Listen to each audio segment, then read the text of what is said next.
needs to leave. Okay.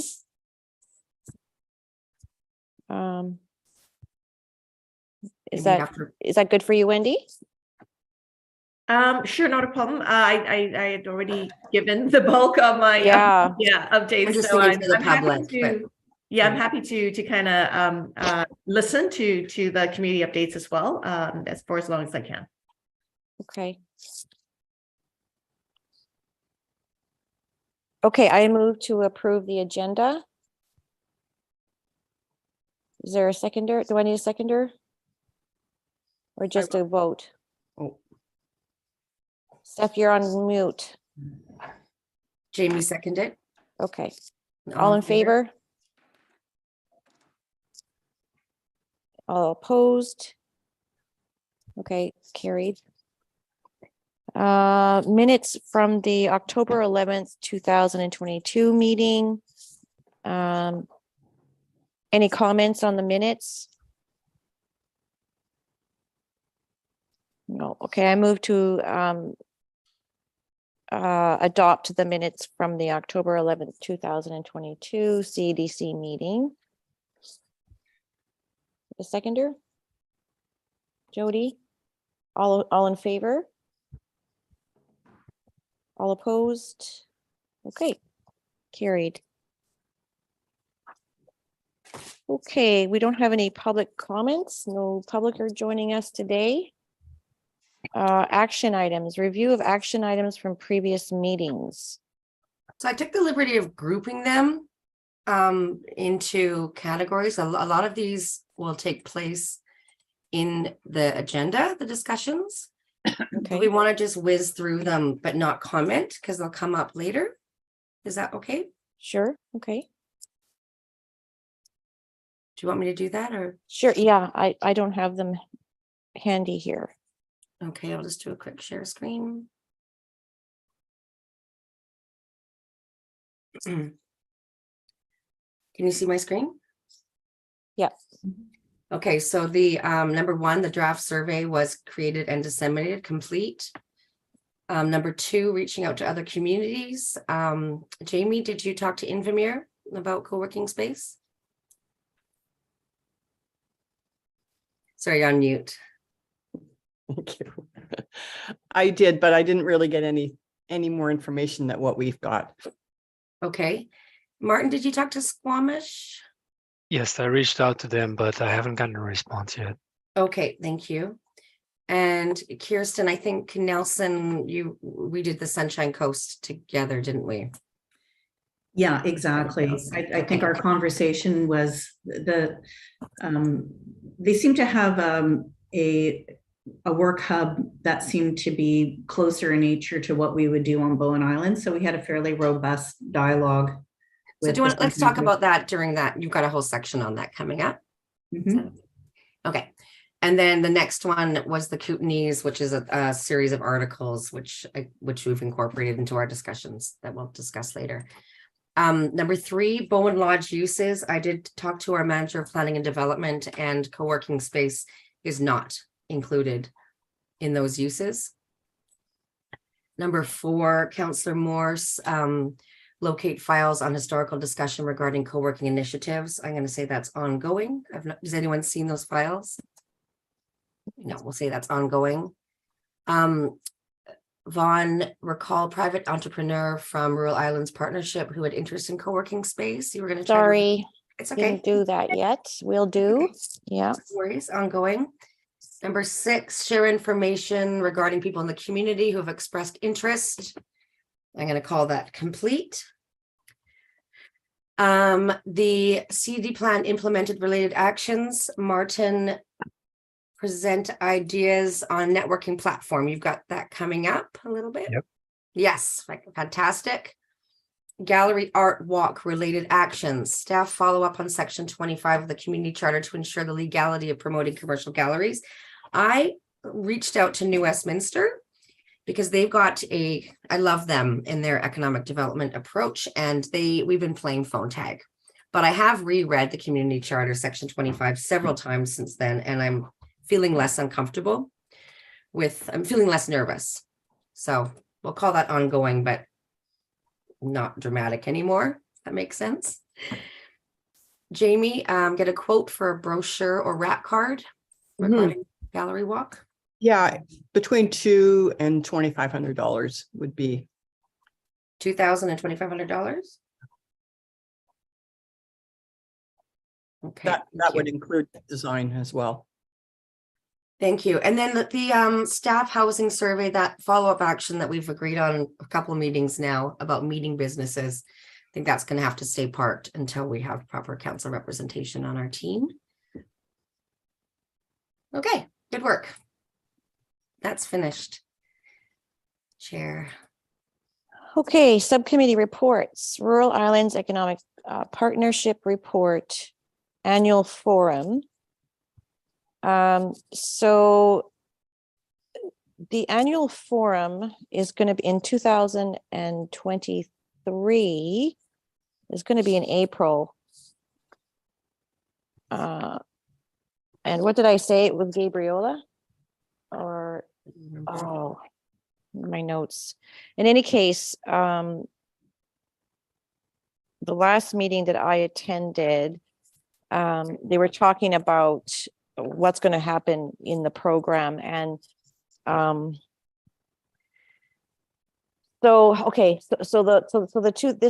online forum that was held over 2 half days this past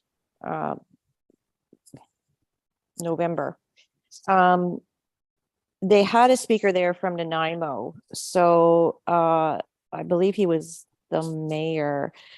They talked about Nanaimo in terms of doing their community plan, and then they used this model of donut economics to formulate their plan. And it's really super interesting. It's very values based. It's basically, the community decides on their values, and then everything they do right down to where they get printing done is sort of, it goes through that lens, right? So what do they want to achieve environmentally, fiscally, community health wise, the whole thing. And so applying that to their system, has been quite a bit of work, but at the same time, they're just, it's the results are incredible, and they'd be able to achieve a lot of things. So we talked about this basic structure of what donut economics is, can form the basis of how the program is, developed for the in-person forum in 2023 in the spring.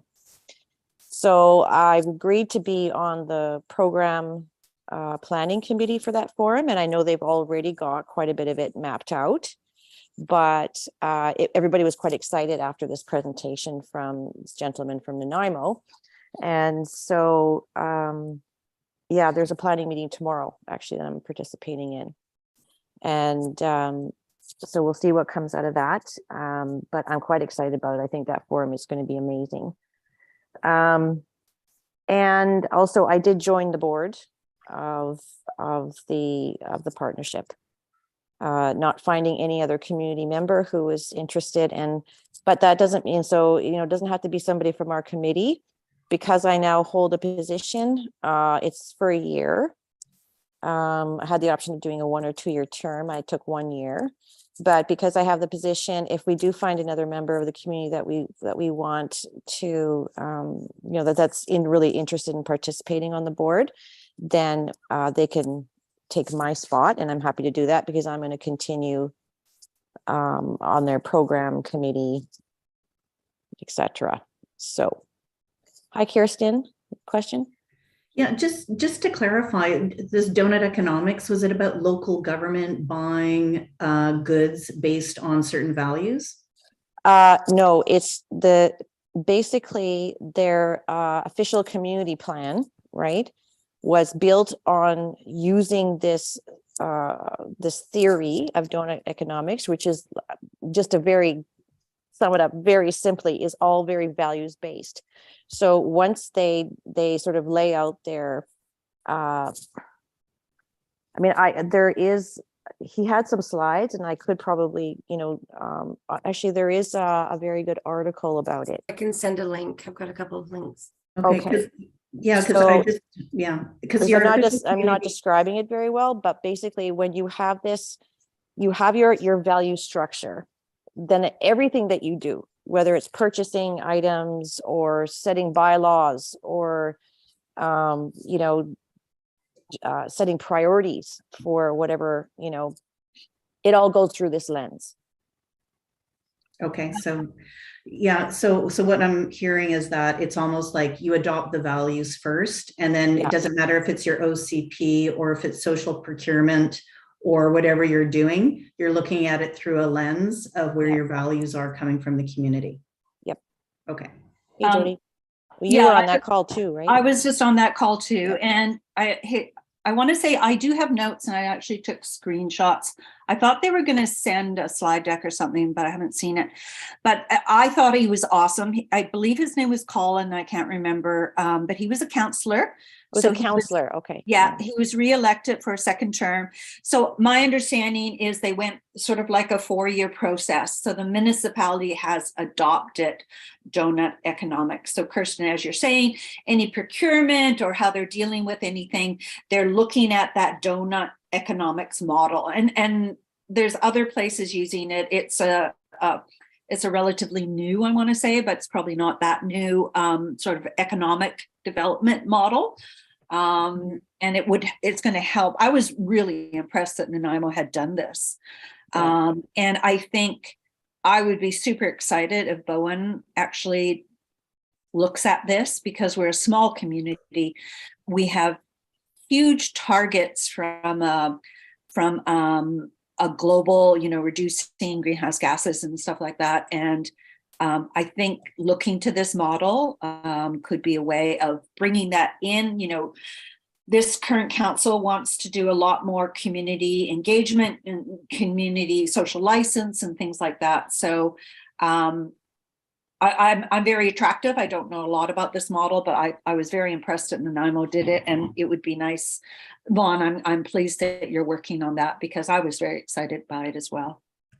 Yeah, and I'm just trying to recall the very first slide he put up, which was it was like a circle, obviously a donut, but you basically have all your environmental, the environment that you live in kind of thing. And then you have in the center, the health of your community in different sectors, right? Mental health, physical health, blah, blah, blah.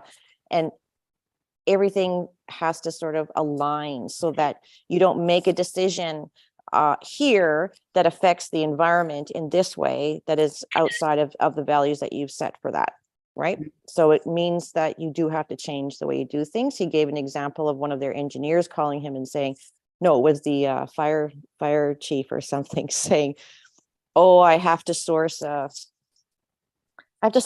bunk bed or something for the fire hall. And now I have to go through this huge process because I have to know exactly where it's made, how it was made, what the materials came from, is it, environmentally friendly and blah, blah, blah.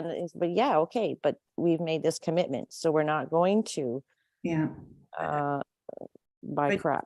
Yeah, I just added to the chat that it sounds like you start with the values first, and then it could trickle down to other things, but specifically about local government having a social procurement program. A relatively new organization started maybe 2 years ago, and you do have mayors and other municipal officials part of the BC Social Procurement Initiative.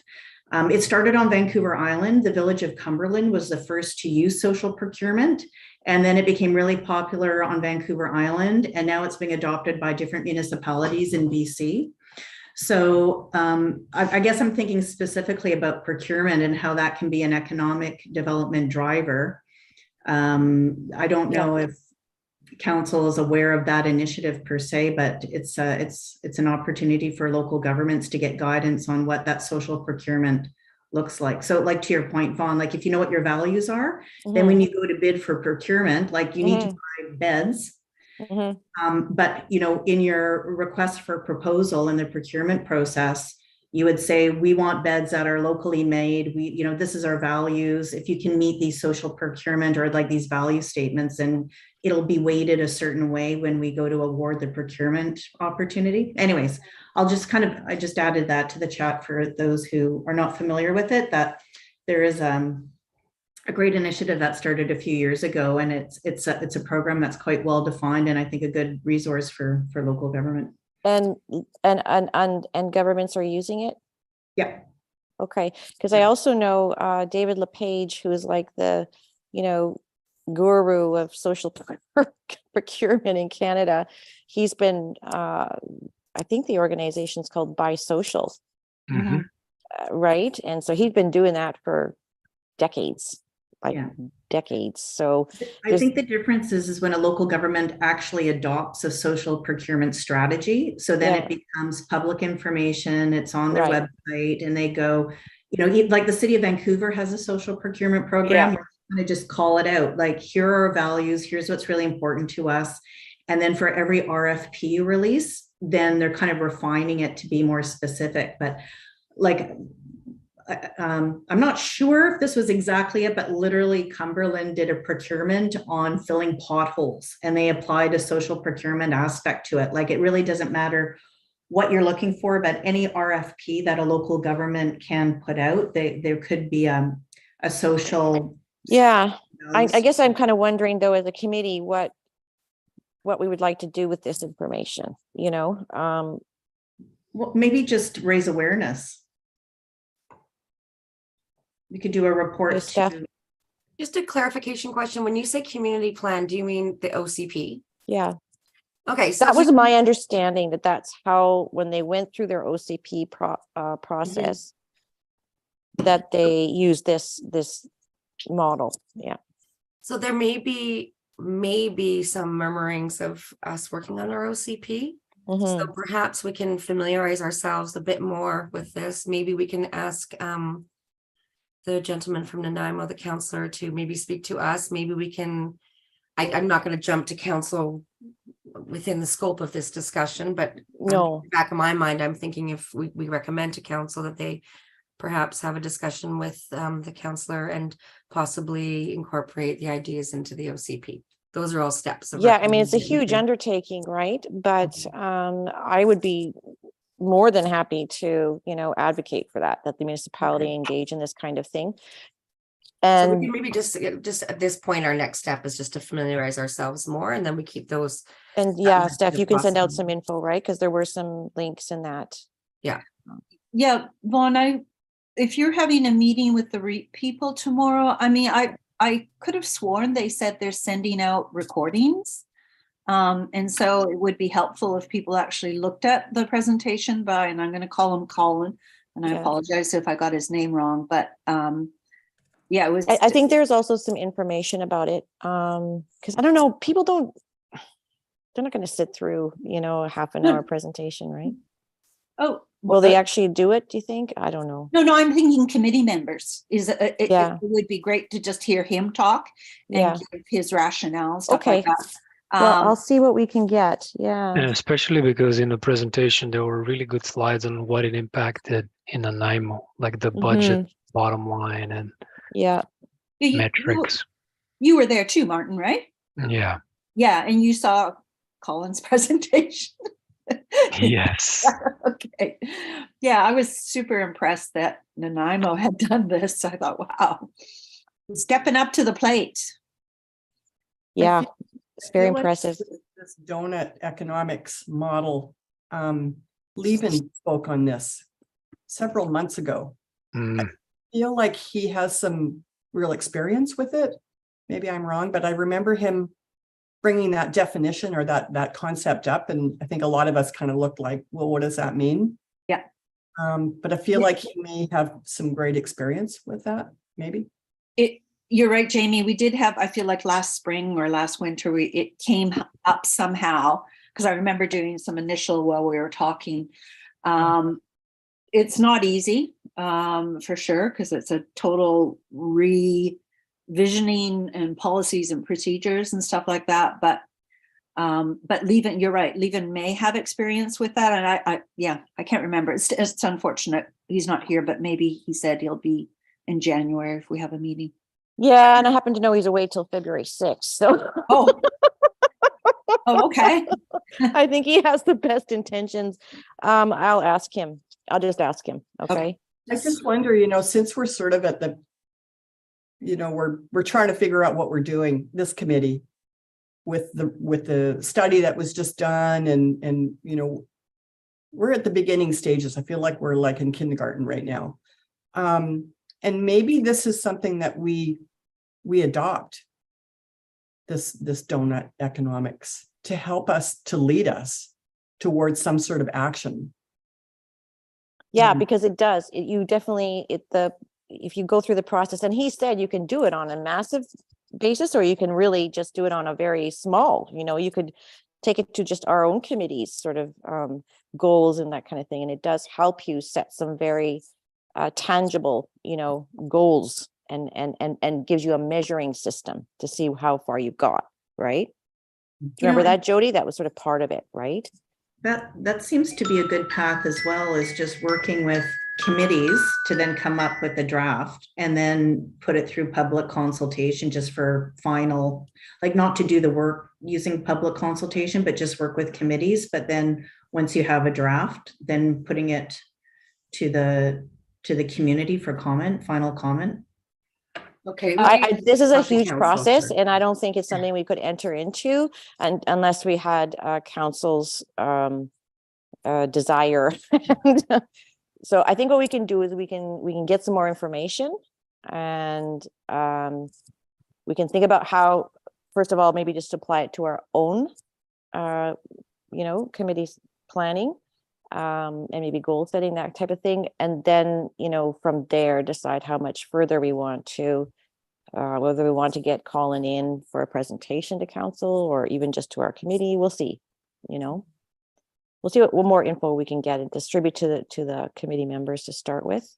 And I'll ask Lieven what he knows, what his experience is, if he can add anything to it, even just by written. Hey, and there's a grant that could be applied for things like this, right? Well, I was thinking about that. Yeah, I mean,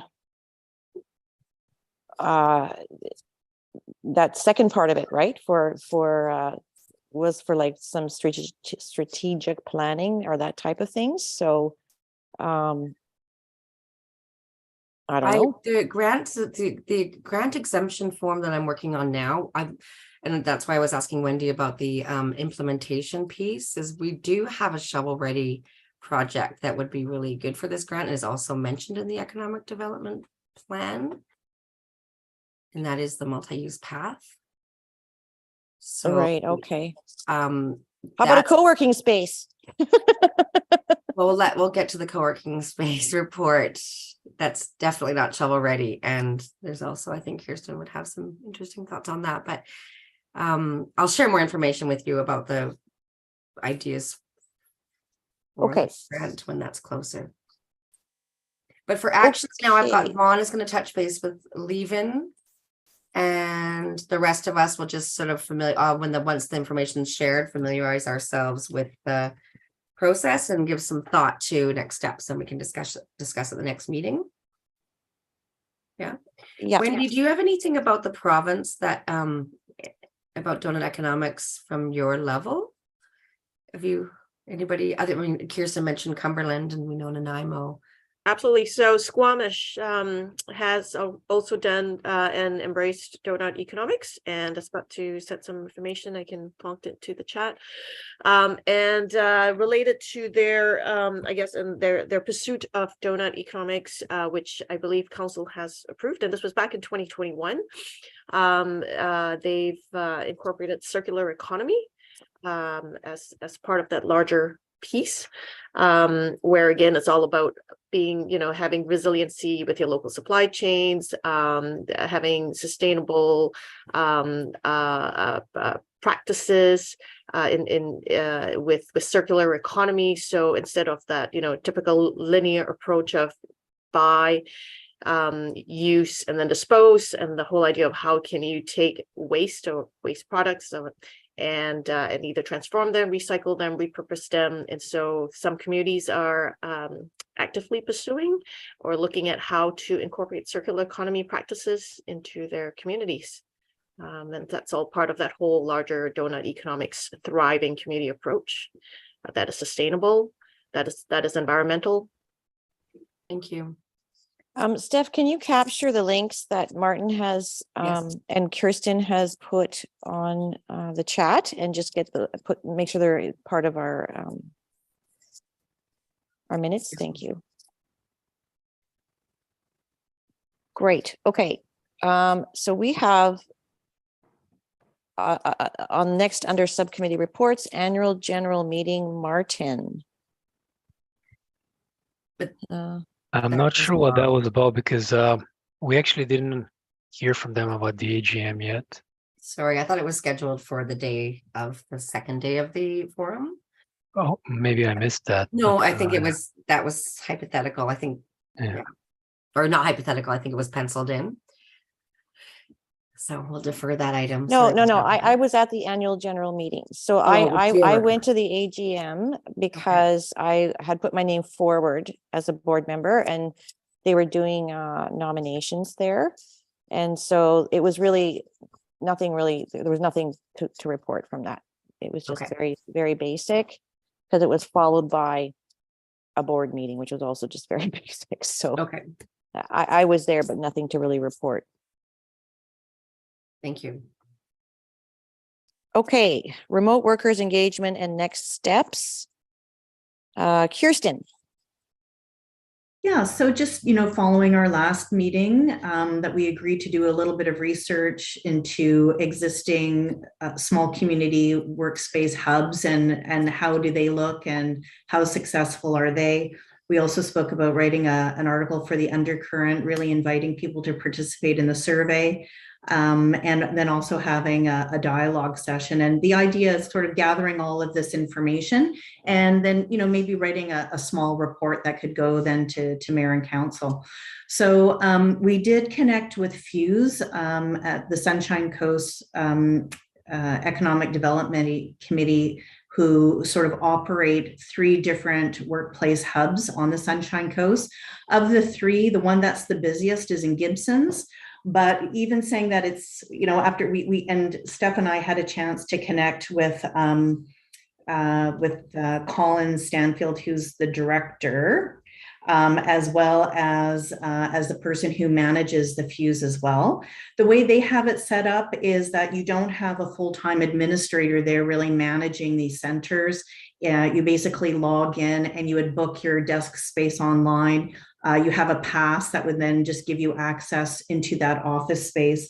The office space is quite basic, like there are desks, there are outlets to plug in your laptop, there is a printer, but it is pretty bare bones. And what they said is that, of the busiest space, Gibson's, they were really hit by COVID. So it's really hard to say how successful or not successful it's been, because with COVID, of course, any collective social spaces were closed down.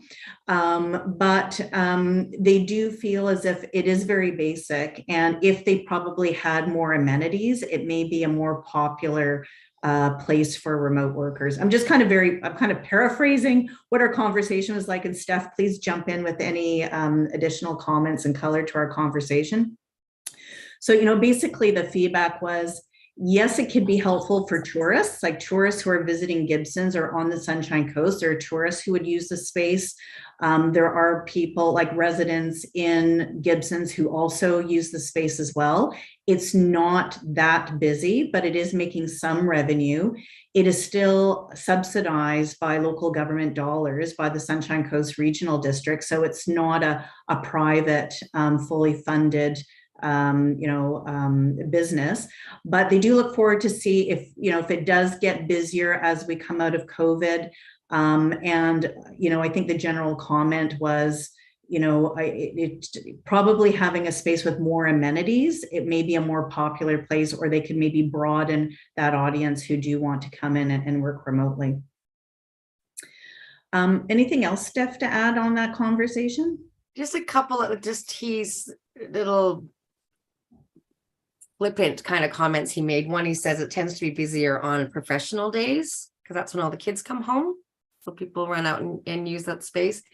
And he was cynical about the concept of cross-pollination and collaboration. His impression, I think just based on his observation of other places, not necessarily Fuse, was that people go into a communal workspace, stick on their headphones, crank their tunes, and work like this and don't talk to anybody and leave. That was his comment. That wasn't based, I don't think, on his experience in the Sunshine Coast, but he was a little cynical, which is not. And I think that's mostly true, except that it doesn't sound like they've set up their space to encourage any other, so I think we talked about that, like the space that we would envision would have much more. Well, Yeah. and and I think further to Services, that- amenities, even a better feeling, not just like really environment matters, right? Like, anyways. Mm-hmm. Yeah, for sure. And I think what he also said too, like when we're looking at the business model, he suggested that maybe a co-op space, like having it run as a co-op, maybe another business model where it could work. So that was interesting too. And there's funding available for co-op models. And there's funding available for co-ops too. And further on to your point about what we envision in terms of the amenities are and what they would look like. That's certainly in line with the feedback we got with the online survey. So we had, I guess maybe it was a total of 80 people who did the survey, but maybe between maybe internally us and maybe a couple of test runs, maybe it's a bona fide 75 residents of Bowen Island participated. And so the idea that our space, would we want it to be more robust in terms of amenities? Certainly the feedback we got from the survey, there was an interest in that. We did say, hot desks, private offices, private room to host group meetings, having high-speed internet. Those of course were things that everybody flagged as, of course, being an interest in a community hub, which we would actually naturally expect. But equally, people said they did want to have administrative services there. They did want to have opportunities to socialize and connect with other remote workers.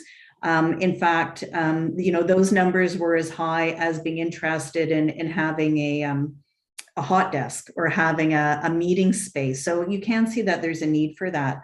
There was a relatively high was interest in it hosting events or information gathering for local remote workers.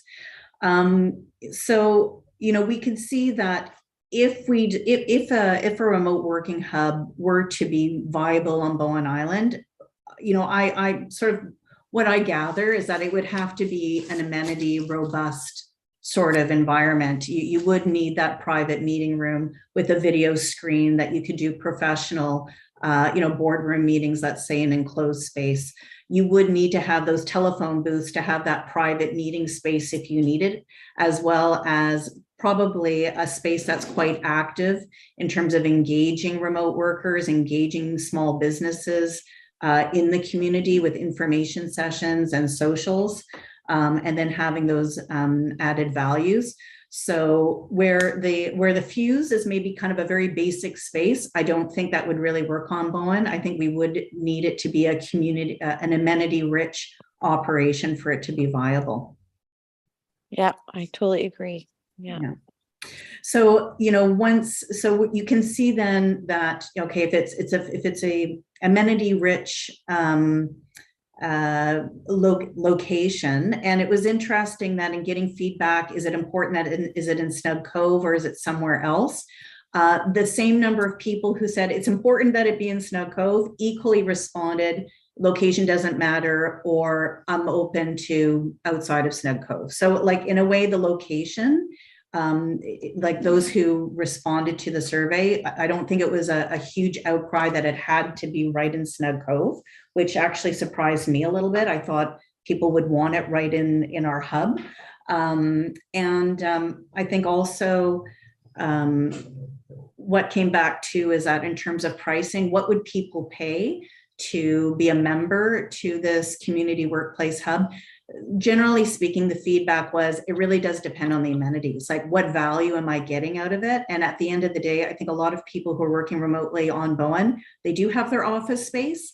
They do have what they need to work remotely. So what added value is this community hub going to give them? And if it's this amenity rich, dynamically social, maybe Colin's right in that cross-pollination doesn't exist, but if it's a place where somebody's pretending that it does, and really kind of encourage that, then that could be a business model that very well may work. So, sort of the thoughts are, we shared this information. We had a small social last week where about maybe 10 people showed up, Stef? Yeah, it was 12, including us. Yeah.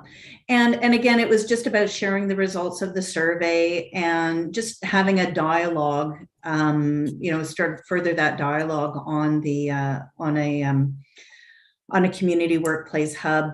And again, generally speaking, I think there was interest. We definitely had different people at the table coming from different perspectives to comment on it. And I think what I found to be the most interesting takeaway, and Stef actually was the one who sort of connected the dots on this one, is that the Grafton Lakes development did actually identify a community workplace hub as part of that future development. So that's really interesting, that if it's already part of a community-wide plan anyways, maybe there's an opportunity then to build on that.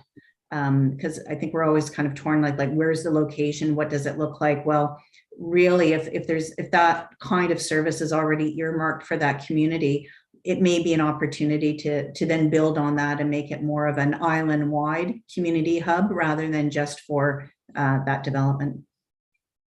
Yeah, no, John Reed was at that meeting and did say, the developer, and did say that he intended it to be a community resource, not just for the development. But he did say, given the current climate right now, he's 3 to 4 years out.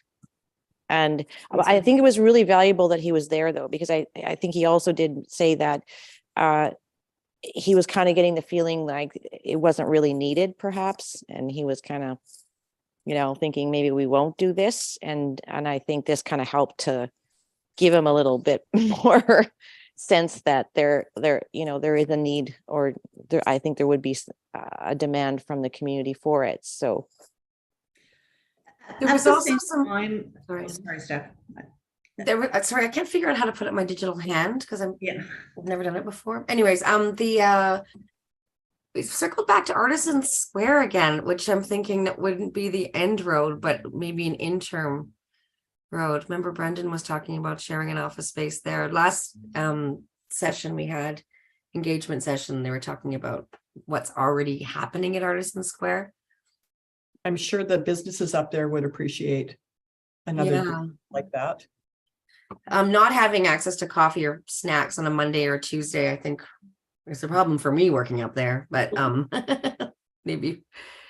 Sorry. Yeah, I think the challenge is finding a space that would be big enough that you would have that private meeting room if needed be, as well as private, like those phone booth working stations, as well as hot desks. Like that really would be the challenge with Artisan Square.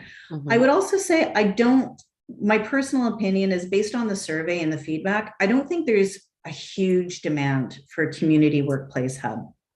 I don't think it's, I think for anybody who would take on this business, it would probably require a lot of creativity, and most likely attracting businesses in town to come to Bowen Island as a work retreat, to host a board meeting on Bowen Island, beautiful Bowen Island, where there is that space. And then it could, if you're doing a workplace retreat, it could be like a meeting in the morning and then everybody kayaks in the afternoon. And, somebody who's running that community workplace hub would maybe have to do all these value adds in order to make it a really sustainable business.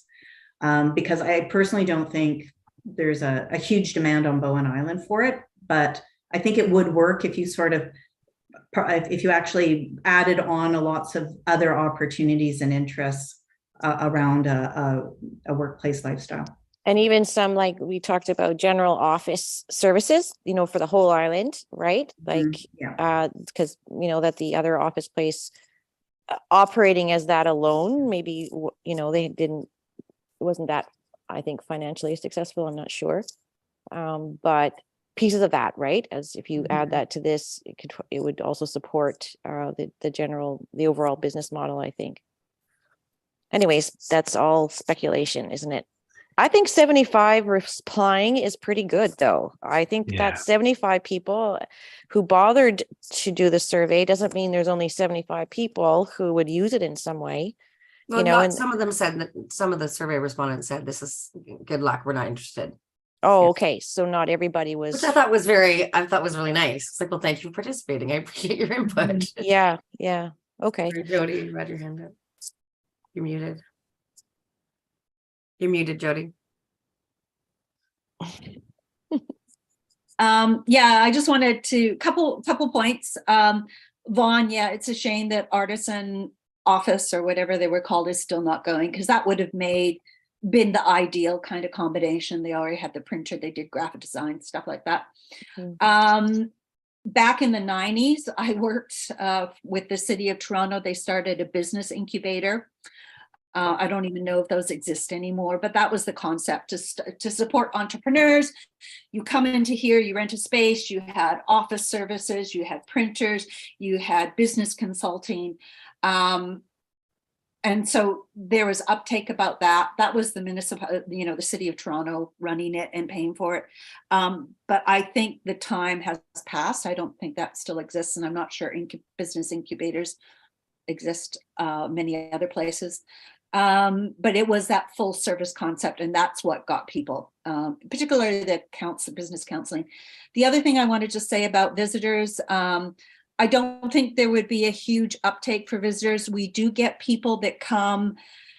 This is the whole digital economy now, and Airbnb is totally promoting and tapping into, if you work digitally, virtually, you can work anywhere. And so we get people that are coming. I spoke to a couple months ago, a woman coming from the Sunshine Coast. She came to Bowen. She stayed at the Union Steamship float home. It was out of her place. She got to go for a walk and stuff, and she was still doing her work. So that is happening. Airbnb is totally tapping into that. And we also do get business retreats coming here, and they hold meetings. So that is still going on. But I can't imagine somebody trying to start that just as a business model to sort of tap into all those different audiences. I think in the past, particularly because of COVID, things have changed. People are working from home. If we've got connectivity, so many people can work anywhere. So, yeah. Something that Jody just said reminded me. So last week I learned from this other project, they're calling them digital nomads. And if I remember correctly, it's 35 million right now around the world that do this. And even governments like in Greece and Croatia are changing their laws to allow these people to come in and stay for a year and not have to pay taxes under regular immigration laws. So it is definitely a trend, and these people are usually looking for, something that can, an intersection between a vacation and a different working spot. Yeah, for sure. Yeah, and that, I think that's a really good point. Like this, a community workplace hub, how much of it would be for those working on island, and for somebody who really wanted to run the business, promote it for those not living on the island, coming to Bowen Island for tourism, or wanting to work remotely for a portion of the year or for a year. Yeah. So, I mean, it's not to say that, I think there's some potential, but I think what was good with the survey and the dialogue too, is that I think it just became really clear that it would have to be this amenity rich location. It just couldn't be a hot desk with a printer in the corner. It would have to be something important info. Yeah. Oh yeah, for sure. Yeah. And actually, Jody, just to your point about incubators, I mean, those went huge, right? I'm not sure about COVID, but they went huge in the last 10 years. And I had kind of thought too, in that vein, if you are thinking about adding value-added services, would entrepreneurial support in some way, be part of that? So tap into the resources of Community Futures that we, we have access to their resources there on the Sunshine Coast. And that is, government funded, right?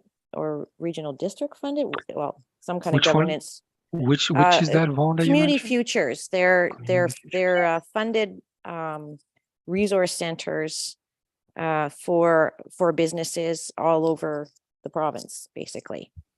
And the office that Bowen has access to is on the Sunshine Coast. So they offer courses and seminars and literature and I don't know, a whole bunch of things, I guess, to people who want to develop businesses. Mhm. And what I was thinking is, since we are under their umbrella, I don't know if there's ways to tap into some of those resources and bring them to Bowen, so that part of this project would also include maybe some of that. Yeah, but I think exactly, Vaune, I think for this to be viable, it's about creating synergies from other areas and bundling it up and that being part of the business model. Yeah. What about working with people like Chris Corrigan that may eventually start bringing groups to the island again for conferences or retreats? Because when a group comes to the island, they don't have shared office space. No, and Chris was the champion of this idea as the village as a venue. So meaning you don't have to have a conference center that has everything, meeting space and accommodations and food and, blah, blah. What you do is you take the resources you have from all over, the B&Bs, the other, lodging options, and meeting spaces in various places. And then you have someone who coordinates and puts it all together as a package, right? So, he'd be an excellent person to sort of pick his brain for sure. Yeah. And also the survey that was done, that was just locals, that was locals sharing their thoughts. That's not people who come to the island and may be looking for that shared sort of office space. Well, I did. So I tried to a little late in the game. So Jody, sorry for that. Just sort of dipped in at the very last, like, hey, let's get tourism to sort of poke their head in this. But if we wanted to do a more robust assessment of possible visitor interest, that would be another side piece. Yeah, Jody would need to be more central in, I think.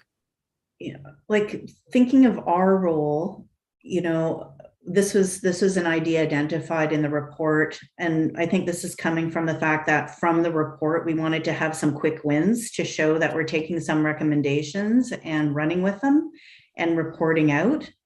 I personally think at this stage, we could sort of report out on doing a deeper dive into this idea.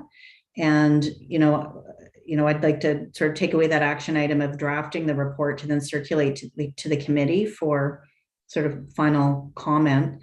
And then really the opportunity from there, I think, is for somebody to take it on as a private sector initiative. As I understand it, local government doesn't have the funds to support a community hub. If there would be government funding or some kind of funding like a co-op, the initiative would be coming from an individual or from a business of some kind. Like I don't see us really doing anything more beyond what we've done already, personally. Yeah, agreed.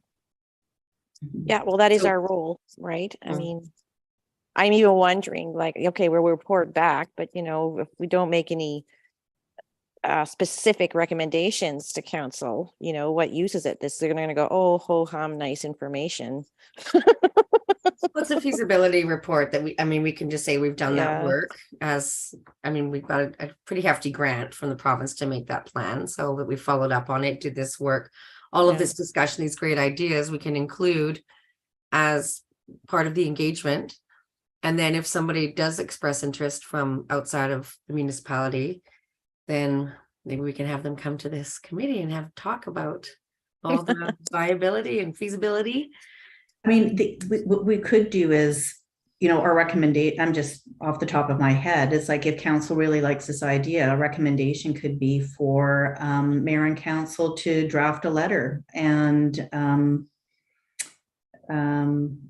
or, kind of raise awareness that Bowen Island would like a workplace hub, and, we would be that local government would support this initiative if there was somebody interested in pursuing this business from, trying to find the appropriate location, the amenities that the municipality would be supportive of that initiative. Okay. Good idea. But as for next step, then What does that mean, supportive, though? Well, like if you're trying to find a location and maybe you need to rezone a place, or maybe you need to work with a developer, or, whatever local government does. If we're redoing our OCP, then that's something that the government can do in terms of including it in the OCP. So, if somebody comes to say, hey, I have this business idea, there are things that local government can do to really support that business, potentially. Yeah, so I think we would have to be clear that they are willing to look at, for instance, probably the most obvious and, important thing would be to, like, if there was a rezoning, if there was a location identified, but a rezoning needed, would they really be more open to doing that without a true commitment? You know what I mean? So I don't know. Oh, sorry.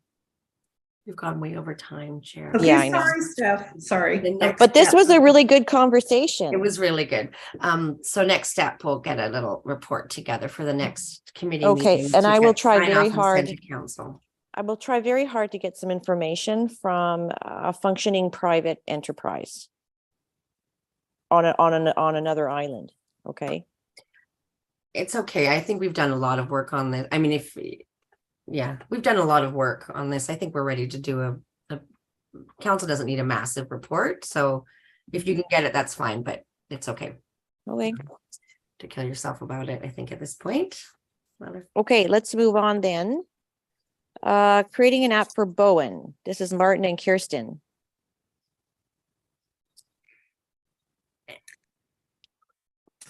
I can start it off. Martin, sure. I haven't really talked about this too much. I think we've seen different initiatives on Bowen Island to share information. Like, obviously our website has lots of information on businesses, transportation. I think there's been the attempt of developing apps in the past as well, a lot of them based on transportation. And I guess, just reflecting a little bit, especially over the summer, that for people who are visiting Bowen Island, sometimes it can be a little bit confusing getting on the ferry or not, and also gathering information. And we know tourism does a really great job at providing that information right when people get off the ferry. But then also there's information that local residents are maybe looking for as well. And then there's additional information from, anyways, it's just to say, there's lots of information out there, both from, when you're on Bowen Island, it is about businesses. It's also about transportation. It's also about what services and amenities are available. And it's also, maybe trail information. Anyways, it's quite broad. And we thought, I couldn't help but to think that if for those who are visiting Bowen Island, or even for those who are living on Bowen Island, to scan a QR code on the ferry, to then download an app, and maybe you just have the app for the day if you're visiting Bowen Island, or if you're a resident, you always have the app available. But it would be one that really brings all of this information together in a very simplified way. And it really, I think, may also give local businesses the opportunity to maybe it's a marketing platform that could be seasonal. We could also give latest updates with transportation as things change in terms of access to public washrooms, that's seasonal or not. This could all be updated in real time with the app. But as we all know, an app is only as good as relevant as the information is. And, you know, when I heard that we had maybe some extra funding, I thought, well, I wonder if that's an opportunity for somebody to develop the app, a fairly robust app, and really engage the different communities to make sure that that's the information we want reflected in the app. And then it could be an opportunity for, you know, there's a lot of grade 12 students that are looking to get their volunteer hours in before they apply for university. And digital technology is something that a lot of kids are applying for at university. And it could be an ongoing, you know, a volunteer position is to help them maintain their app with information. Not just maintain, but even be part of the development, which is becoming easier and easier to get into these days. Exactly. So I know whenever we think of us taking on that job of an app, we think, well, do we have the resources? And also, well, you know, do we have the resources, and what is our vision exactly? And, you know, to your point, Martin, there, you know, I think this is something that is really, it's easier to do. And there are high school students in grade 12 that are looking for those volunteer hours, and especially looking for experience of working on something like that they can then add to their university application. And there may be some first year university students too who could help.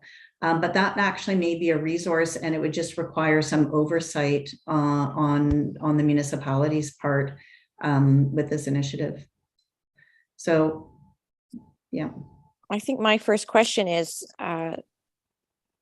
how do you even get an app created in the first place? Because my understanding is it's very expensive to create one.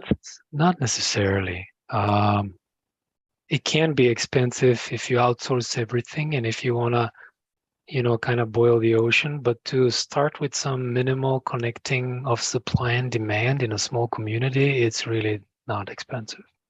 What do you mean supply and demand? This is actually an information sort of aggregator, right? It's all related. Information is about who offers it and who needs it, right? Mm-hmm. Whether it's a product or a service or information, there's always where it's coming from and who wants to consume it. And one way to think about it in a simplified form is what's very successful in Salt Spring Island is their exchange website, right? They use it for all sorts of trading and supply demand connectivity, information sharing, but it's on a web page. We're talking here about having something like that, but more in a more modern form on a mobile app, which moves with the person as the person moves. For example, one clear advantage is just using the GPS aspect. Like if you have this app and you're walking up next to a trail, or next to a corner of like two street corners or shopping area, you would get, based on your location, you get there all the comments, the chats, so much more powerful than Facebook groups, or everything that you could buy related to what you could need. So there's a lot of cross connections that you can make using a mobile app. And does that type of app need to be developed from scratch, or can you use like some existing technology and, you know, customize it? That's the thing. It's getting easier and easier every day, and you definitely don't have to do everything from scratch anymore. Today you have these things called like backend as a service, where you don't even have to worry about the server. You don't even know where your servers are. You don't have to worry about the authentication. Everything has been kind of pre-packaged, let's say, by Google has a major offering here, and it's becoming more and more plug and play, which is why also the cost of development is dropping. Even the front user experience side is becoming easier with like drag and drop kind of that anybody can do to create and modify. And then how does this impact other, like you'd want to tie in and not make them feel that you are, you know, creating redundancy or stepping on toes, basically is what I'm trying to say. People like Jody, are you listening? She's got tourism has a website, for instance, with a whole bunch of information, and yes, people have to pay to be on there, so it doesn't grab everybody. But there's also, don't forget the Bowen phone book, which is a huge community resource. I know people love it not only for Yeah. telephone numbers, but they love it because it's full of other information about the community, Mhm. right? No, that's a great point, and that's exactly where we have full control. So we would not want to spend energy on designing overlaps. We want to add channels to whatever already exists in the local economy. I think that's exactly it. I think now it's more about multi-channel communication. It's not just one resource, it's many different resources, and that this would be one that it's part of that digital economy. It's part of maybe a digital strategy to just have it be one more resource that's really easy for people to have access to and to use. And again, I do think the value is like, what's real time. It would be an opportunity, say, for the Hearth to update what show is going on right now, or for businesses that they could update too, if they're having a sale or if there's a promotion or is there something special going on. So it's And would they pay for that? Well, I mean, we'd have to kind of figure out what this business model is like to do the app, but it could be many different things. What I do think the value is that it would be a little bit more dynamic in terms of the information that you could add to the app to make it as relevant as possible from both a services point of view as well as from a business economic point of view. And Jody, it could tell people where the public washrooms are. Yeah. Take away at least 20 questions a day from your summer visitors. Where is the toilet? Jody, you have something to mention? Yeah, I mean, I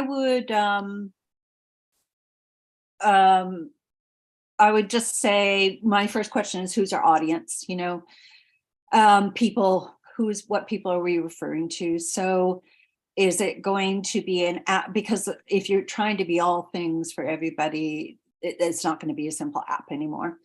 And sorry, I'm starting to get really tired. So that's why I was kind of off for a bit, but yes, we answer the washroom thing quite a bit. I also, based on my experience, people sometimes do a little bit of research before they come to, I'm talking about visitors right now. They sometimes do a bit of research. A lot of people really, really, really like the interpersonal communication. They come, they've heard of Bowen, they want recommendations. They want to know if Artisan Square is open or what's at the gallery. So that interpersonal communication and suggestion is huge.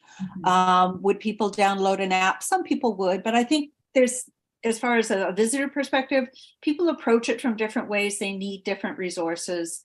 So I'm not sure it would solve that problem. If you're creating an app for the audience of Bowen Island residents, the same thing. You're going to have the same thing. Some people go to the phone book, some people go to the municipality. You're not going to capture everybody. So I would like to see a little bit more of I'm not saying no, but a little bit more defined audience of who are you trying to attract and what are you trying to communicate? Because there's no way would you be able to get everybody and pass on information.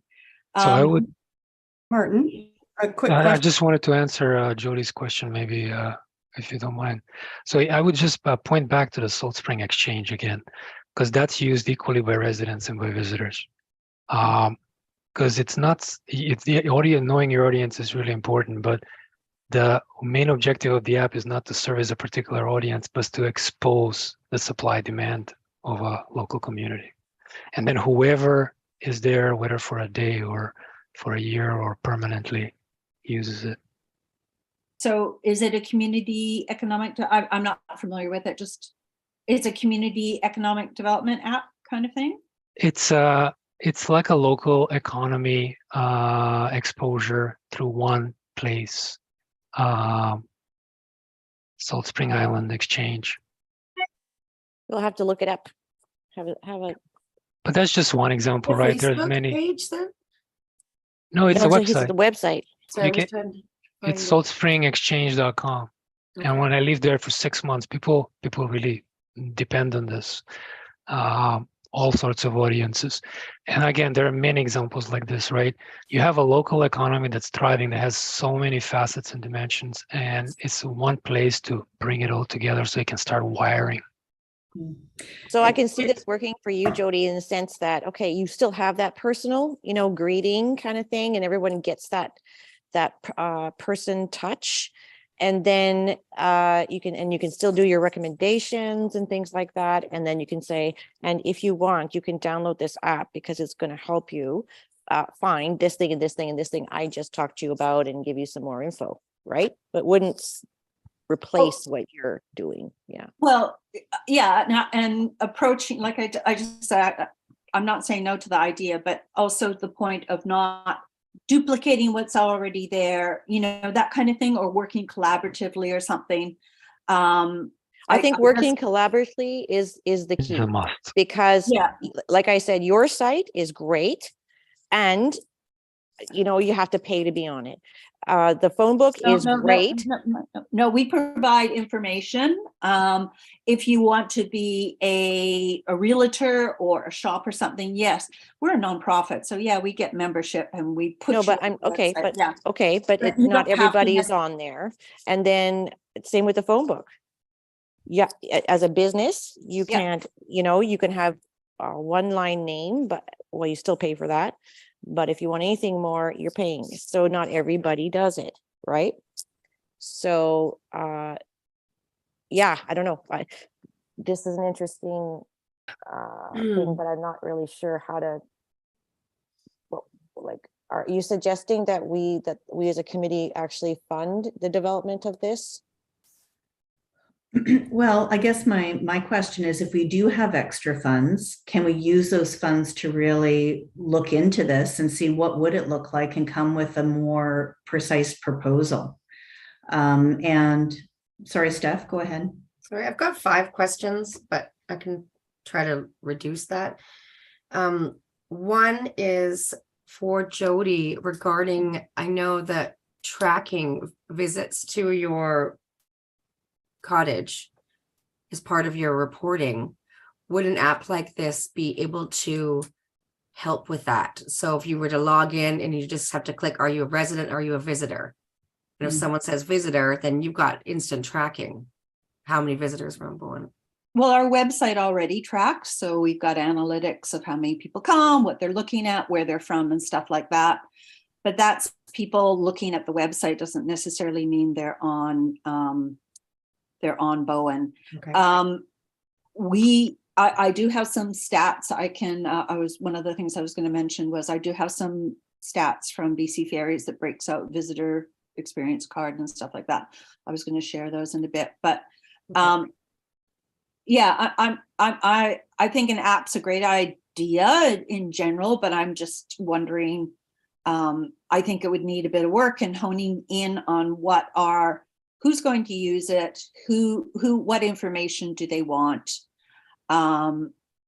Tourism Bowen Island's website is, if you search Bowen Island, will be the first website that comes up. So we do provide trails, we provide, all sorts of stuff. I get emails throughout the year, somebody wants to hike, go around Clarny Lake, can I snowshoe, or we're coming to stay, I get emails throughout the year and I provide referrals. So an app, I'm just saying too, an app, I would love to see, for instance, data on how many people actually download apps. I've downloaded quite a few. Do I refer to them very often? Not very often. So, I mean, I think an app is eventually the way we want to go. What I'm saying is it really needs to a little bit more work on what is this? Who are we serving? What information is needed? We have ferry tracking already, so, and I know, there's monthly fees, and as much as it's nice to say, oh, there's high school students that need volunteer hours, I have operated the visitor center, and my God, you don't get high school students who want to do volunteer hours. And it's hard enough to, even this past year, to get them if I'm paying them good money. So once again, that idea, oh, it'll just take this, has to really be studied and tested before moving forward. Absolutely. My suggestion, yeah. Sorry, I've got 4 more questions. The second question is regarding this company that approached me called Quick Tourist.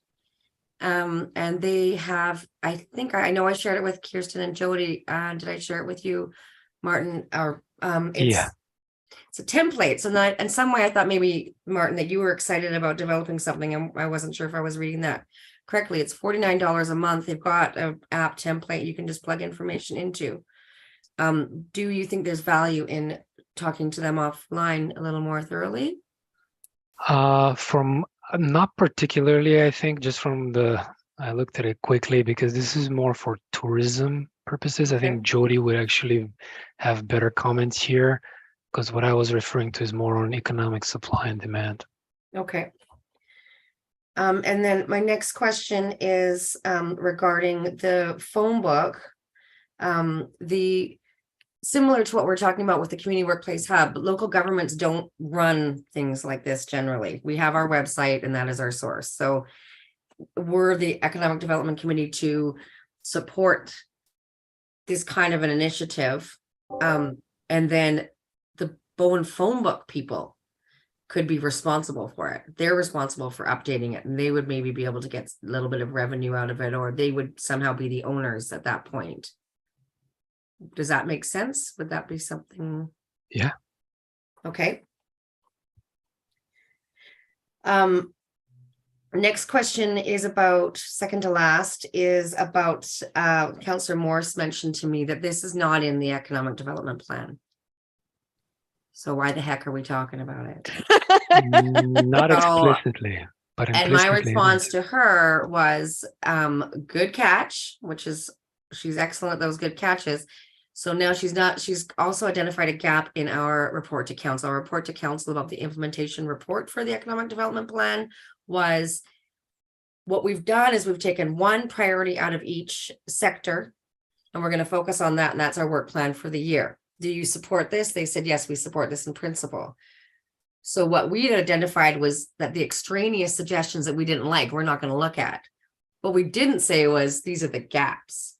So I think that would be, we're at the end of the year. So if this is something we want to pursue, we would just try to include it in our work plan budget request for 2023 with a note saying why. I just want to flag that. And also when Councillor Morse is here, she can fasten into that more. Yeah. When do we have to have our Well, I'll bring a draft to next meeting. Okay. After our discussion today. We're running out of time though. Okay. And last question was about, sorry. Again, I haven't looked at it closely, but we do talk about a digital strategy for Bowen Island. We very broadly speak of that. Maybe make the top list. It's so upsetting. I mean, it's all you talk about, and it never made the top list. Well, I do view it, because it's not to say that information isn't there for all that is Bowen Island. And I can say this as somebody who moved to Bowen Island 7 years ago, and still I do see a lot of our information siloed. And I think the app is maybe an opportunity to bring all of the information together, especially, living on the island, things can be quite complex. And I think, tourism is one aspect. I have to say, I personally view the app for residents as well, particularly around transportation and just knowing where to find things, where it's not. And when things are open. And when things are open, like this is it. That's huge, right? Hours like that alone is worth it. And so that's the whole point, though. Like, somebody has to be so on that to make sure. It could change weekly, right? Yeah. So Can I just say, somebody who's been trying to deal with this for a few years, we are a small community. Everybody's owner operated. No guarantees, folks. Yeah, that's true. They'll say they're open Wednesday to Sunday, and something's come up and they have to close because it's just them at the store. So that is living on Bowen. So no guarantees there, no guarantees that you're going to get staff, no volunteers or anything like that. No guarantees you get on the ferry. That's the reality. And fair enough, fair enough. But what can we do? I mean, because at the same time, I think there is frustration on the island with some of these inconsistencies. You Like, know, can you tie in, Kiersten, or maybe this is for you, Martin, can you tie in, like, if I want to travel, okay, we're talking about travel, going on the ferry. I look at the Facebook Bowen page for comments to see if anyone's mentioning that there's any delays. I look at the BC Ferry site to see if their current conditions can even remotely indicate there's something. And you know, you can't really depend on it, but you look. And then I use the Queen of Capilano app, which I am just like, thank God it exists, to I actually know. see where the ferry is. And can you bring it all together. bring it together? Hmm. Because that would be, to me, very useful. But that's kind of what we're talking about, is integrating information into one Yeah. place. So putting it into one spot. And I mean, now we're talking about a passenger ferry that may be coming to Bowen Island, you know, and I think of when I personally first moved to Bowen, I had my tickets for the Peter bus. I had my stamp card for the Cormac. I had my stamp card for the water taxi operated by Mike Shannon. I had my Compass card. I had all of these things. And it's not like the information was all out there in terms of where everything ran, but I had to know where to go to get all this updated information. And I had all these little silo things that I had as currency to take it. Like, it was incredible. And so even then I thought, geez, it would be great if there's just one app. Yeah. That you could just, you knew where to get the information. Yeah. I don't know, maybe there's a way for even store owners, if they are going to close on a Wednesday, is there even a process for them to quickly update so the app can reflect that? I don't know, but those are things that would be great if we knew there was budget to at least look into it. I actually think it would be a great service to local businesses. It would be a great service, I think, to residents and to those visiting Bowen Island. I think I view it not just for tourism, but for other people as well. Yeah. And because it is confusing on Bowen, and if there was just one place to go, and then the challenge for us is to make it sustainable, because an app isn't very useful if it's updated once every 3 months. Yeah. So somebody has to have ownership of that. Yeah. Steph, did you have one more question? Security. I just talked at a team meeting this morning, and I mentioned this discussion will be taking place, and there are concerns if it's affiliated with local government about we have so many layers of authentication now. In the world, I had to authenticate a couple times just to get into this meeting. So if it were associated with Bowen Island Municipality, there would be those concerns. Just want to flag those as well. Yeah. Okay. So, okay, where to go with this then? I think we need to reflect. And suggestion, if I can, the presentations that I wanted to share with you will kind of inform on this more further. So because it relates, what I wanted to share relates to this much. So maybe we can continue the conversation when you see the rest of the pieces that could be part of it. Okay. So when are you wanting to do that presentation? Well, I think we're out of time today, probably. So we can just push it to the next one. Okay, Steph, let's make sure that gets on the agenda for next time. Okay, sorry, I didn't realize you had your presentation at the ready. We would have front loaded that. Oh, no, that's fine. Maybe also, if you don't mind sending it to me, and normally I would attach it to the agenda. Are you okay with that? Yeah, only Next time? it's you wouldn't be able to see it as a PDF because it includes some animated components. So, but I Okay. can send you partial PDFs. Okay, thank you. Okay. I'm sorry, Martin, I spoke too much. We should have gone to your presentation. I apologize. No worries. Okay, Martin, on this committee, you have to speak up if you need to. It's okay to interject. That's how we go here. Okay, because I do think we're at now an hour and a half. So can we move on to the next, which is the buy local campaign, Steph? Okay, so the Buy Local campaign, as usual, we have a partnership affiliation with Loco BC, and that the structure of the program is they do a launch, which happens end of November, sort of pre-Christmas.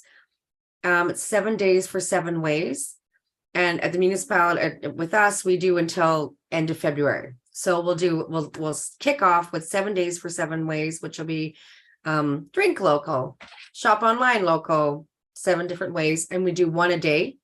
So we did that from November 28th to December 4th. And those 2 weeks, we do a half-page ad in the undercurrent, which you may have seen, usually using digital collateral from local BC. What happens from the end of that, which is over now, to the end of February, is a weekly quarter-page ad in the Bowen undercurrent, trying to tie in themes that are relevant at the time. For example, Christmas, Valentine's Day, Family Day, trying to tie in those themes. So that's what's happening. I'm kind of running out of creativity on it. So I'm working with our comms team, which is transitioning because of a mat leave. I can send a calendar around. I think we've missed a week because of that, but and maybe if you guys have any great ideas, that'd be fun. Does anyone have any great ideas off the top of your heads now? I don't want to sound like a broken record, but part of the presentation is actually about connecting the transactions in an economy in a loop, so very much related to buy local. So I think we might be able to source from there as well. That is excellent news. Thank you so much. Okay, great. Okay. Okay. He's number 1 on the agenda for the next Number meeting. 1 on the agenda next time. Okay. And the next question, this is, I'm going to need you guys to answer a little bit here, is the Bowen Island phone book last year and the year before. So this is part of the digital collateral from local BC. I love the work they do, but I don't love their graphics. Seems a little breast cancer awareness to me. Lots of pink. But this is our 1-page ad. Oh my goodness. Are you seeing a 1-page ad? Mm-hmm. Yeah. Okay, so that's in the phone book, and I believe she's got a cardstock tab there as well that it goes into the business listing, so that's great. So this pink bit, why buy on Bowen, is we've branded the collateral provided by local BC. That was 2 years ago, and then she rolled it over. I've gotten in front of it this year. I'd like to change it. Does anyone have any ideas? I have to say, I do like the information that's on that poster. It's pretty nice. It's impactful. Yeah. Okay, so that information. Yeah, like the So stats and stuff. Okay, so the information's more important than the pictures. Not sure about that. I was just commenting that I found the stats. They drew me in, and I thought they were impactful. Okay, and yes, Jody. I was just going to say, for our support local booklet that we published last February, March. The excellent booklet. I did incorporate those numbers, so I can look at what we've got for graphic elements if you want to change it up a bit and maybe put more local, like an image or that kind of thing. Wonderful. Thank you. I'll just need a little bit of time to. When do you need? What's the deadline for that? Not today. I will. Good answer. She had a couple deadlines. There's a payment deadline, an art deadline. We've got a little bit of time. We can connect. Okay. Wonderful. Thank you. Okay, I'm done. Thank you so much.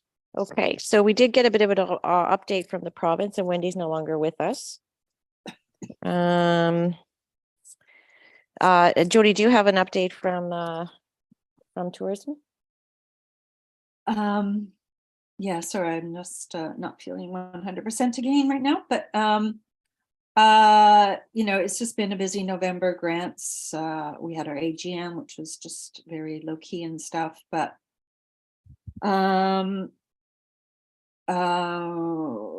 what I wanted to maybe share, and I've got a gap here which is bothering me as well. I do have what I wanted to share, and maybe I can send it to Stef once I've got all the numbers together, was, the BC Ferries breakout. We get talking about the stats. BC Ferries provides us with a breakout that has experience card users from the full fare.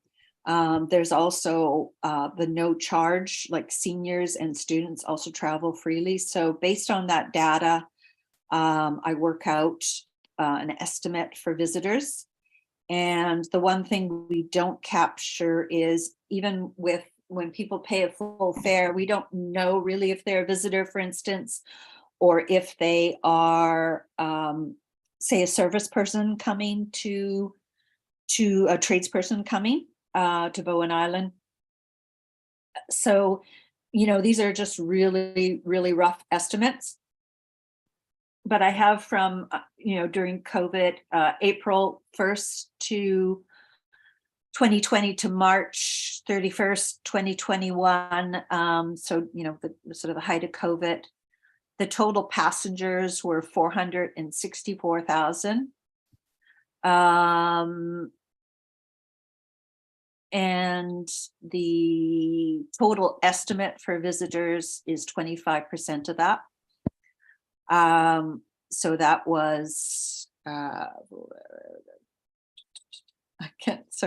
do need more time to do that, but I just wanted to sort of give an idea. And then we had April, I've got numbers for April 21st to March 31st, 2022. There has been an increase, obviously, but the total estimated visitors for visitors during that time went up to 28%. So total estimate of visitors was 159,716. Actually, I now see my previous total. And from April 1st, 2020 to March 31st, 2021, the full fare passengers and the estimated visitors were 114,000. So from 114,000 up to 159,000 or 160. And there was sorry, Jody, total passengers did not go up between COVID and no, you know year what, following? I probably shouldn't even be, I should lay this out better and I can send it to everybody. I can send it to Stef and she can share. I think it'd be nice to have it in writing. Yeah. And I'm sorry, and I'm a little disoriented here with the looking at my spreadsheet. But so essentially from the total number of passengers in April 1st, 2020 to March 31st, 2021 was 464,000. Of that, the estimate at that year was 25% are visitors. Okay. This passed from April 21st to March 31st, 2022. The total passengers went up to 573,885. And the estimate number of visitors is 28%, so a 3% increase. With the caveat is that we don't know how many tradespeople are paying full fare. Also, these numbers do not capture people that come, for instance, by their own boat. And there is, obviously, we have a marina, so we do get visitors. So this is not like, it's better than a lot of communities because we do have that ferry that tickets people. But it's certainly not, it's an estimate. Yeah, and is that the latest then? You have up until March, that's it? Well, I was just gonna say, I have April 1st, 2022 to September 30th, 2022. And let me just pull up that spreadsheet if I can find it. Not that one. And it's showing, it's definitely showing an increase, but it's disappeared on me. Yeah, there's an increase, not a huge amount in total passengers over the previous time frame, but there is definitely, according to the stats, an increase in visitors over that time frame. Sorry, I can't find my spreadsheet. Okay, Sorry, don't worry about it, Jody. But I'll lay it out and then I'll share that. So, yeah. I mean, a lot of people, like I said, one of the things, a lot of people have opinions or thoughts, they see things. And I really just want to make sure the data is there, the actual facts. No, appreciate that. To opinions. Yeah. It's really good information. Yeah. Yeah. And I'll lay it out more clearly. Thank you. And Steph, it would be, I can share that, like it can go also to the transportation committee and stuff like that. Oh, wonderful. Thank you. Okay, thanks, so Jody. much. Get well soon. Yeah. And Jamie. Hey, I'll make it brief. You've probably noticed Santa visited and he was under the stage cover. It's done. Yay. Well, not exactly. We still have to stain it, but basically it's ready to roll. And Santa initiated the stage. So we can start to plan some really exciting events and things on the stage in front of the hearth. Oh, Kiersten, do you have a question? No, She's clapping. that was Oh, me you're clapping. Yay, me too. That was a long haul. But exciting, a lot of potential to use that whole space. Yeah, thanks, everyone. That's awesome. We're presently hosting the December Art Market. This was something that we created 2 years ago when we were hit by COVID and artists didn't have a venue during the sort of December season to sell their beautiful items. So yeah, we created this space. And we brought it back again this year in our 3rd year, and it's really popular. It's a really great venue for artists to sell their art, and yeah, it's been great. And our numbers are pretty much on par from last year, so that's really great. I'm happy to report that.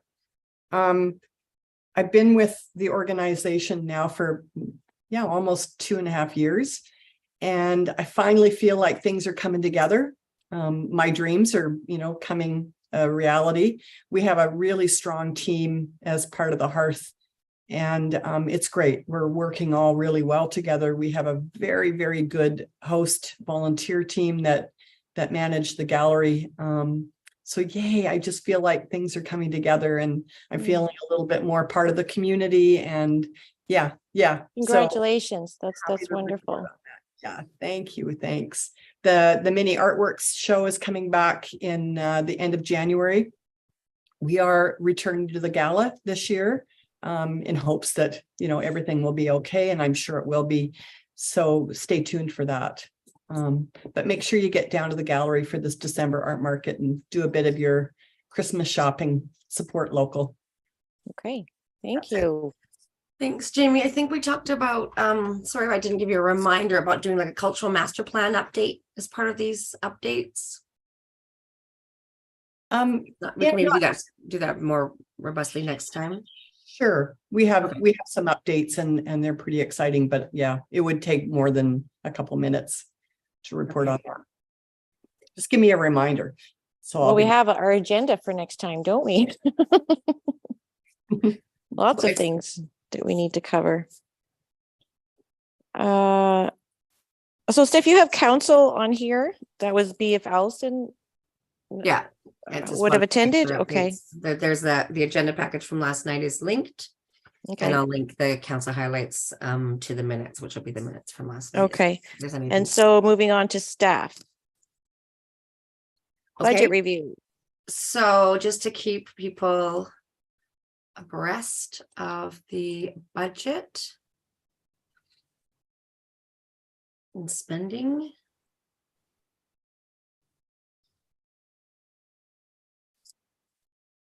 Sorry, just trying to share a screen. There it is.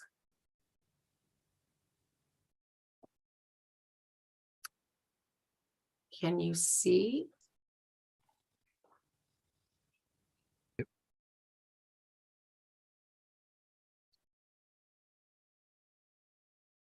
So we've spent 5,624. We have 7,376 remaining. That's including, here's some buy local at the top. Can you see my cursor? Yep. No. Okay.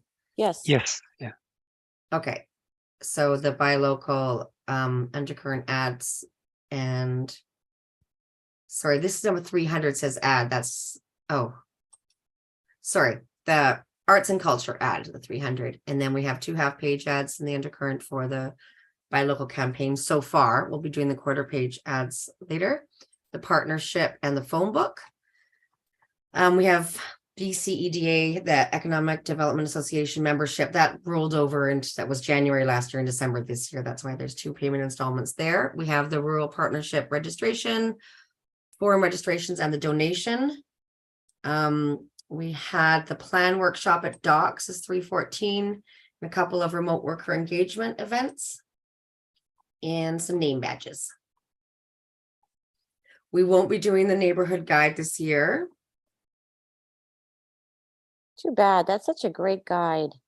It is still great, with just the update won't happen. So we'll see what's happening with our council representation moving forward. Should just hire Maureen to finish. Yeah, so we're near the end of the year, so I think that's we'll probably do a few more payments to the undercurrent, and then that'll probably be the end of the spending. And then the rest of that money just goes away. It doesn't roll over, in other words. No. So That's okay, because we often underspend, so it's nice we have that flexibility. And The only thing is, if we keep asking for this kind of money and then we don't use it, at some point they're going to go. Can we quickly spend it on an app? yeah. Martin, did you have a question? No, she's No, serious. no, That is a no. question. Can we spend it on the app? Well, that's what I was saying during that discussion. Our next meeting, we'll talk about possible work plan. We need to do a 2023 work plan, budget request. And then if we did request for an app, that would have to include some kind of a staff report, which I can write, which would talk about why that's slightly outside of the recommendations in the development and the economic development plan. But this budget is only till the end of this year, is it not? It is, yeah. So, but my point is, we need to start thinking about next year's budget request. And I guess I'm just curious to know, can we quickly spend it before the end of the year? oh, We actually use up our budget. I really don't think we can do that, because it's not in the app is not in our work plan, and it's not in the dev plan. So no. All right. Sorry. And there are no other, besides the app, no other initiatives that we have on our wish list that this could Okay, I'll help. share it again. Move along. Well, we have speakers and delegation is $500 there. So that, I mean, that would be the donut economy person, but again, it's December 13th. We close in a week.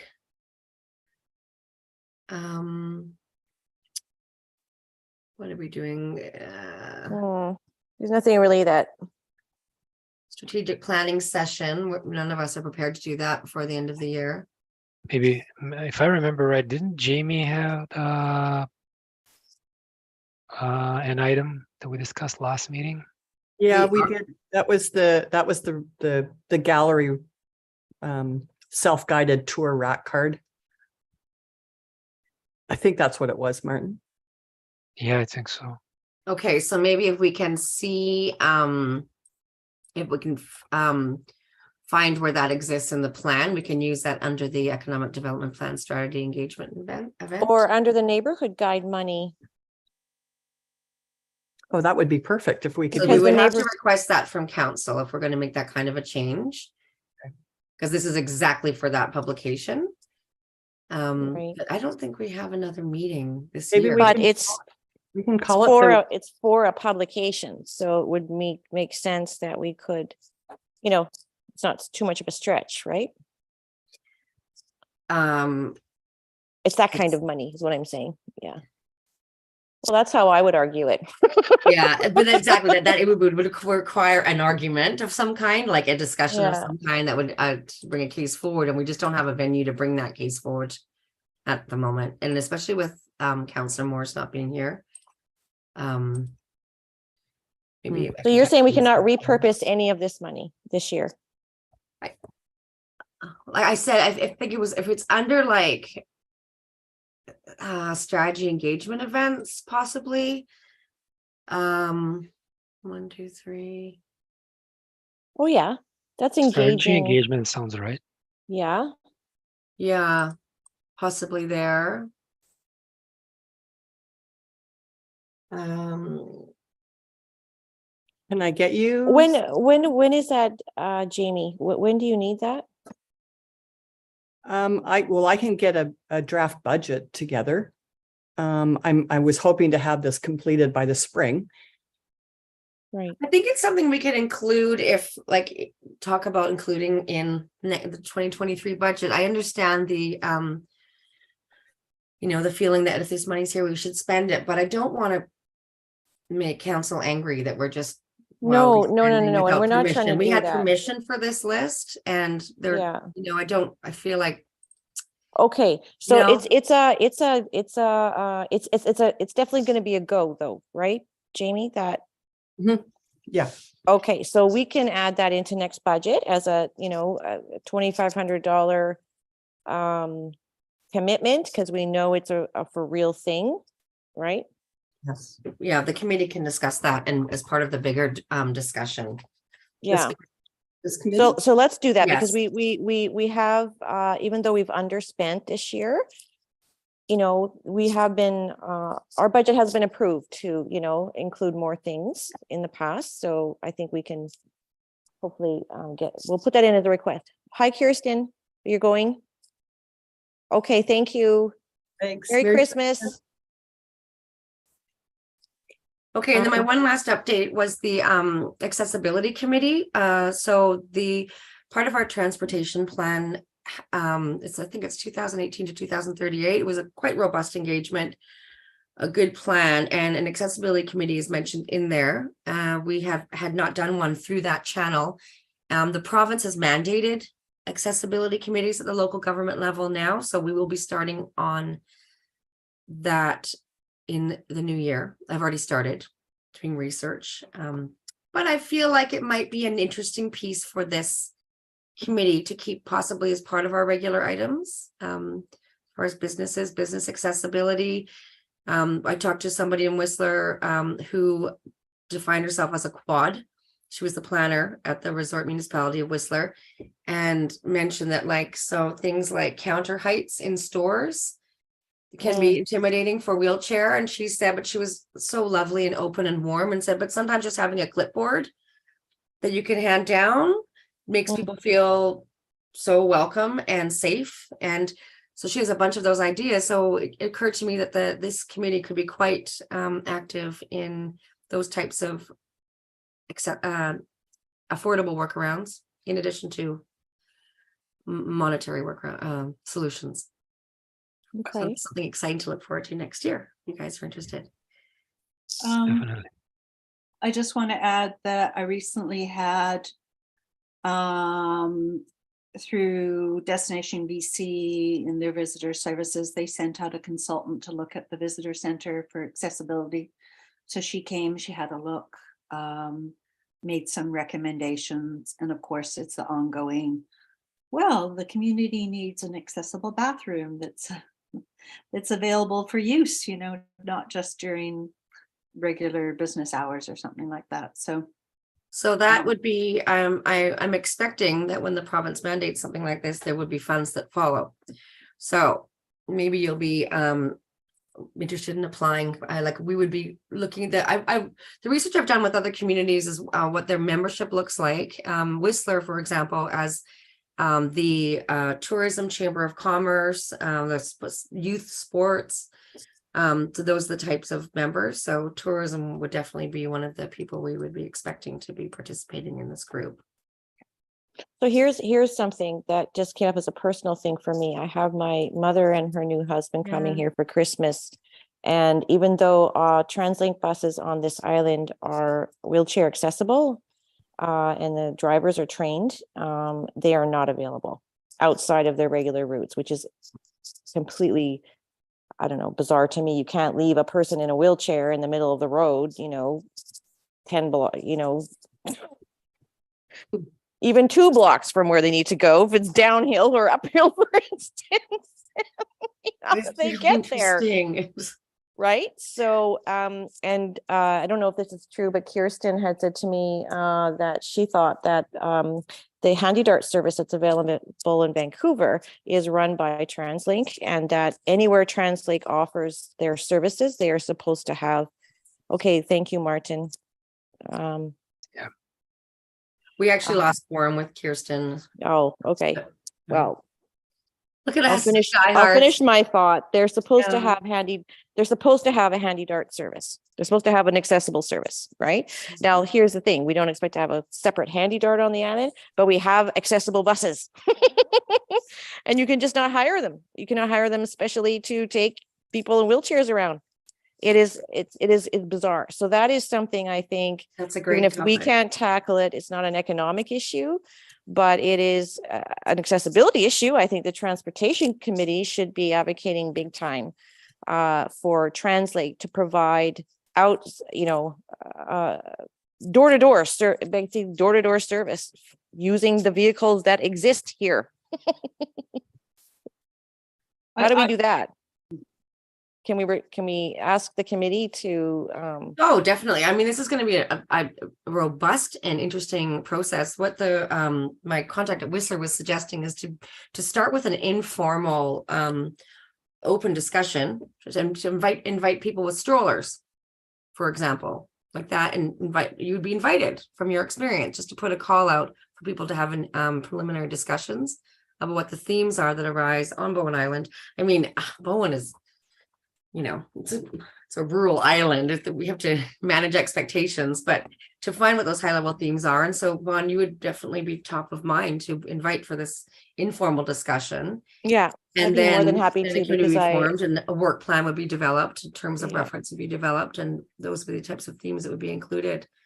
I mean, this is I'm talking about a it. visitor coming here, but there are people on the island who are wheelchair bound, and yeah, I just It's a think it's very frustrating ridiculous. story that you have. I think that's this type of group would be able to advocate. Well, as on far as I know, behalf of Peter King wrote the CEO of TransLink. I heard about it, and he was messaging the mayor saying, you need to talk to Paul Winnie, the bus guy, I don't know if he's just one of the drivers or a manager here. And I ended up not following up because my mom's guy decided to pay $700 to rent. There's a company in Vancouver that is wheelchair taxi service only, and they will pick them up at the airport, bring them right to my door. So all in all, it's probably a lot easier. It's a bit stressful. They're 80, you know what I mean? So they're willing to pay the money. $700 is for the return trip, but $700 you can get a cab from the airport to Horseshoe Bay for 80. And if there was a bus on this side, that they would have done that, Yeah. Anyways, okay, enough about me. Thanks for sharing. I'm sure having Alex on council now will help push things. Oh, for I put this on accessibility. Facebook, right? So he sent me a message and said, Vaune, call me. And then I tried, but he just wrote me and said, look, I've looked into so many options. I don't have a solution for you. He said, I'll maybe get your folks to stay in an accessible accommodation on the island. And I'm like, it's not about that. You can't get to that location. That's the problem. I rented ramps and stuff to get him in here, right? But it's getting him here. Yeah. Anyways. Okay, dokie. And then we just have So for the information items, I just included excerpts from council. One was about the temporary use permit application at Seymour Bay. And one is about the Cider House Lounge area endorsement application, which is ongoing. Okay. For your information. Thank you. And next meeting. So I feel like with this group, we need to get the polling has not been fun. Yeah, we should set a day, right? Like a We regular should, day. and I think it's gonna have to, like, we've got morning people, afternoon people, and night people in this group. I was thinking like a 5 o'clock might be something that would be sort of satisfying both, but So today was interesting though. It turned out to be in the morning or like noon. That's well, pretty that's the idea there. I mean, it was from the poll, but there was then there was like maybe someone working in an office can take their lunch break and pop Right. into a Zoom was the way it's been working with some groups. Anyways, I don't think the three of you can decide on the next meeting that's going to fit everybody. It'll have to be a poll. Maybe after January 23rd, when the committee have committee appointments have been made. Yes. Yeah. Yeah. Yeah. So after January 23rd. Is that when we find out who's replacing Maureen on this committee? Yes. And Allison will remain? Not Not necessarily. necessarily. Oh, not necessarily. Okay. No, I- they're I all probably- being assigned. Yeah. Okay. The new cabinet. Yes. High politics on this island. Well, thank you, diehards. Yes, thank you. I also want to put something else on the next agenda before I forget, because I was going to mention it last meeting. I read that in the Bowen Undercurrent some time ago that there could possibly be, Liam and Daniel were talking about a review of the short-term rental policy. Okay. Since it's been sort of, a year of like fully operational after COVID and all of this stuff, right? Mhm. I've heard a lot from the community about how that the administration of the Airbnb license or short-term rental licenses is going on, and I think it is an important part of our economy, and I think there's some concerns to be talked about. Okay. I'd like to add that to the agenda for next time and see what people think. I would not be surprised if that policy came to this table in an official capacity. Let's have a brief discussion about it, Okay. and I want to make sure it does come to this table for discussion. That's really the outcome that I want, is to get the committee to be able to chime in. Okay. Yes, Jody? One more question, Vaune. You and I believe your husband were part of that food sustainability study. Is that complete? I'm curious where that ended. Did that finish? And So or it could be on the next I am part of the group, but I'm really in the back. Okay. My husband is the one who's leading it up, and we were just talking about today. I'm supposed to do some commentary, please, as a committee member, because he wants to finalize the report, and so it's very close. Okay. So maybe It's- that's something we can talk about in January 2 or something. We right? could, because when I think with these grants, like there's a bit of infrastructure there too that that group might want to access, right? Yeah. So- What's in our plan? So, Okay. Yeah. Okay. And I'll even see if it's not even me who's better. Maybe if we want to put it on the agenda, I can ask David to see if he'll talk about it. okay. Yeah. Okay. Great. Excellent. Thank you so much, everyone. Have a wonderful, wonderful holiday season. And I'm going to try hard to get down and shop, Jamie, there. Do it while I'm there and I can help you shop. Okay. Happy holidays,